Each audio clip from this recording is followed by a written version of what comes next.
Doctor ಡಿ.ಎ. Upadhyaya ಅವರ ಬಸವ ಶೈವದಲ್ಲಿ ಹಿಂದುತ್ವ ಗ್ರಂಥದ ಲೋಕಾರ್ಪಣೆಯನ್ನು November 30ರಂದು ಬೆಳಗ್ಗೆ 11 ಗಂಟೆಗೆ ದಾವಣಗೆರೆಯ ಕುವೆಂಪು ಕನ್ನಡ ಭವನದಲ್ಲಿ ಹಮ್ಮಿಕೊಳ್ಳಲಾಗಿದೆ ಎಂದು ಹರ ಸಾಹಿತ್ಯ ಸಂಕುಲದ ಅಧ್ಯಕ್ಷ ಎಸ್.ಸಿ. ಕಾಶಿನಾಥ್ ತಿಳಿಸಿದರು. ಸುದ್ದಿಗೋಷ್ಠಿಯಲ್ಲಿ ಮಾತನಾಡಿದ ಅವರು, ಹರಪೀಠದ ವಚನಾನಂದ ಸ್ವಾಮೀಜಿ ದಿವ್ಯ ಸಾನ್ನಿಧ್ಯ ವಹಿಸಲಿದ್ದು, ಹರ ಸಾಹಿತ್ಯ ಸಂಕುಲದ ಅಧ್ಯಕ್ಷ ಕಾಶಿನಾಥ್ ಅಧ್ಯಕ್ಷತೆ ವಹಿಸಲಿದ್ದು, ಉದ್ಯಮಿ ಬಿ.ಸಿ. ಉಮಾಪತಿ ಗ್ರಂಥ ಲೋಕಾರ್ಪಣೆ ಮಾಡಲಿದ್ದಾರೆ ಎಂದರು. ಇನ್ನು ಕೃತಿಯ ಬಗ್ಗೆ ಉಪನ್ಯಾಸಕ ವಿ. ಚನ್ನಬಸಪ್ಪ ಪರಿಚಯ ಮಾಡಿಕೊಡಲಿದ್ದು, ಮುಖ್ಯ ಅತಿಥಿಗಳಾಗಿ ವಾಣಿ ಶಿವಣ್ಣ, ಅಂತನೂರು ಮುರುಗೇಶ್, ವಿ. ಶಂಭುಲಿಂಗಪ್ಪ ಸೇರಿದಂತೆ ಮತ್ತಿತರರು ಪಾಲ್ಗೊಳ್ಳಲಿದ್ದಾರೆ ಎಂದರು. ಸುದ್ದಿಗೋಷ್ಠಿಯಲ್ಲಿ ಹರ ಸಾಹಿತ್ಯ ಸಂಕುಲದ ವಿನಾಯಕ, ಅಂತನೂರು ಮುರುಗೇಶ್, ಓಂಕಾರಯ್ಯ, ಮಂಜಣ್ಣ, ಚಂದ್ರಶೇಖರ್, ಬಾದಾಮಿ ಜಯಣ್ಣ ಸೇರಿದಂತೆ ಮತ್ತಿತರರಿದ್ದರು. ಹರ ಸಾಹಿತ್ಯ ಸಂಕುಲ ಅಂತ ಹೇಳಿ ಸಂಸ್ಕೃತಿ ಕುರಿತು ಲಕ್ಷ್ಯವುಳ್ಳವರು ಅನ್ನೋದನ್ನು ಸಂಕ್ಷಿಪ್ತವಾಗಿ ಸಂಕುಲ ಅಂತ ಮಾಡ್ಕೊಂಡಿದ್ದೀವಿ. ಸಾಹಿತ್ಯ ಮತ್ತು ಸಾಂಸ್ಕೃತಿಕ ಕಾರ್ಯಕ್ರಮಗಳನ್ನು ನಡೆಸಬೇಕು ಅನ್ನೋ ಉದ್ದೇಶದಿಂದ ರಚಿಸಲಾದ ಸಮಾನ ಮನಸ್ಕರ ಒಂದು ತಂಡ ಇದು. ಈ ನಮ್ಮ ತಂಡದ ಪ್ರಥಮ ಕಾರ್ಯಕ್ರಮವಾಗಿ ಡಾಕ್ಟರ್ ಡಿ.ಎ. ಉಪಾಧ್ಯಾಯ ಎನ್ನುವ ಸಾಹಿತಿಗಳ ಸಂಶೋಧಕರ ಒಂದು ಬಸವ ಶೈವದಲ್ಲಿ ಹಿಂದುತ್ವ ಅನ್ನೋ ಗ್ರಂಥವನ್ನು ದಾವಣಗೆರೆಯಲ್ಲಿ ಬಿಡುಗಡೆ ಮಾಡ್ತಾಯಿದ್ದೀವಿ.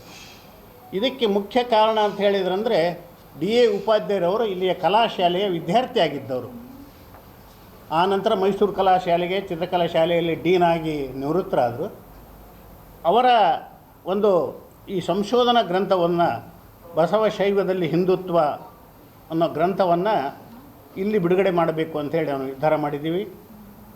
ಆ ಒಂದು ಗ್ರಂಥದ ಕಾರ್ಯಕ್ರಮದ ದಿವ್ಯ ಸಾನ್ನಿಧ್ಯವನ್ನು ಹರ ಸಾಹಿತ್ಯ ಸಂಕುಲದ ನಮ್ಮ ಕೋರಿಕೆಯ ಮೇರೆಗೆ ನಮ್ಮ ಹರಿಹರದ ವೀರಶೈವ ಲಿಂಗಾಯತ ಪಂಚಮಶಾಲಿ ಪೀಠದ ಜಗದ್ಗುರು ವಚನಾನಂದ ಮಹಾಸ್ವಾಮಿಗಳು ದಿವ್ಯ ಸಾನ್ನಿಧ್ಯವನ್ನು ವಹಿಸಿಕೊಳ್ಳಿಕ್ಕೆ ಒಪ್ಪಿಕೊಂಡಿದ್ದಾರೆ. ಮತ್ತು ಖ್ಯಾತ ಜವಳಿ ಉದ್ಯಮಿಗಳು ಆದಂಥ ಶ್ರೀ ಬಿ.ಸಿ. ಉಮಾಪತಿಯವರು ಈ ಕಾರ್ಯಕ್ರಮದ ಉದ್ಘಾಟನೆ ಮಾಡಲಿದ್ದಾರೆ. ಇದಕ್ಕೆ ಕೃತಿ ಪರಿಚಯ ಮಾಡಿಕೊಡಲಿಕ್ಕೆ ನಮ್ಮ ಚಿತ್ರದುರ್ಗದ ಉಪನ್ಯಾಸಕರಾದ ವಿ. ಚನ್ನಬಸಪ್ಪನವರು ಬರ್ತಾ ಇದ್ದಾರೆ. ಮುಖ್ಯ ಅತಿಥಿಗಳಾಗಿ ವಾಣಿ ಶಿವಣ್ಣವರು, ಅಂತನೂರು ಮುರುಗೇಶ್ನವರು ಮತ್ತು ವಿ. ಶಂಭುಲಿಂಗಪ್ಪ ಅವರು ರಾಷ್ಟ್ರೋತ್ಥಾನ ಶಾಲೆಯ ವಿದ್ಯಾಕೇಂದ್ರದ ಸಂಚಾಲಕರು, ಇವರು ಮುಖ್ಯ ಅತಿಥಿಗಳಾಗಿರ್ತಾರೆ. ಇದು ಕಾರ್ಯಕ್ರಮದ ರೂಪರೇಷೆ.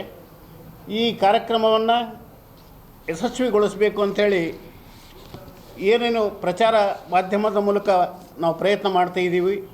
ಮತ್ತು ಇತ್ತೀಚಿನ ದಿನಗಳಲ್ಲಿ ತಾವು ತಿಳಿದಿರೋ ಹಾಗೆ ಬಸವಣ್ಣನವರನ್ನ ವಿವಿಧ ರೀತಿಯಲ್ಲಿ ಗುರುತಿಸಲ್ಪಡುವ ಕಾರ್ಯ ನಡೀತಾ ಇದೆ.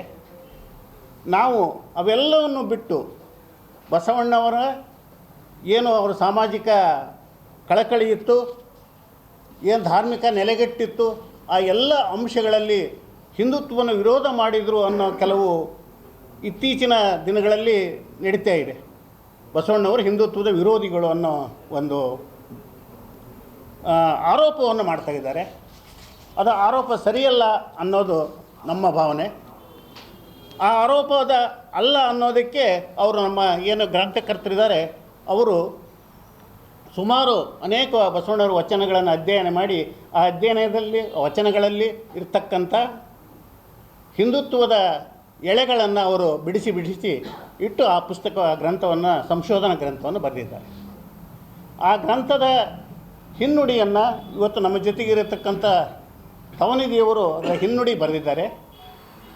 ಈ ಕಾರ್ಯಕ್ರಮಕ್ಕೆ ತಾವೆಲ್ಲ ಹೆಚ್ಚಿನ ರೀತಿಯ ಪ್ರಚಾರ ಕೊಡಬೇಕು. ಮತ್ತು ಏನು ನೈಜ ಬಸವಣ್ಣನ ಗುರುತಿಸೋದು ಅಂತ ನಾವು ಹೇಳ್ತಾ ಇಲ್ಲ, ಅವರವರ ಅನುಕೂಲಕ್ಕೆ ತಕ್ಕಂಗೆ ಬಸವಣ್ಣನ ಬಳಸ್ಕೊಳ್ತಾ ಇದ್ದಾರೆ ಅನ್ನೋದು ನನ್ನ ಭಾವನೆ.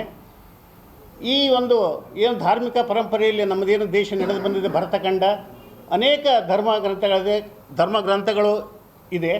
ಆ ಎಲ್ಲ ಆಧಾರದ ಮೇಲೆ ಮತ್ತು ಬಸವಣ್ಣನ ವಚನಗಳ ಆಧಾರದ ಮೇಲೆ ಈ ಗ್ರಂಥವನ್ನು ರಚಿಸಲಾಗಿದೆ.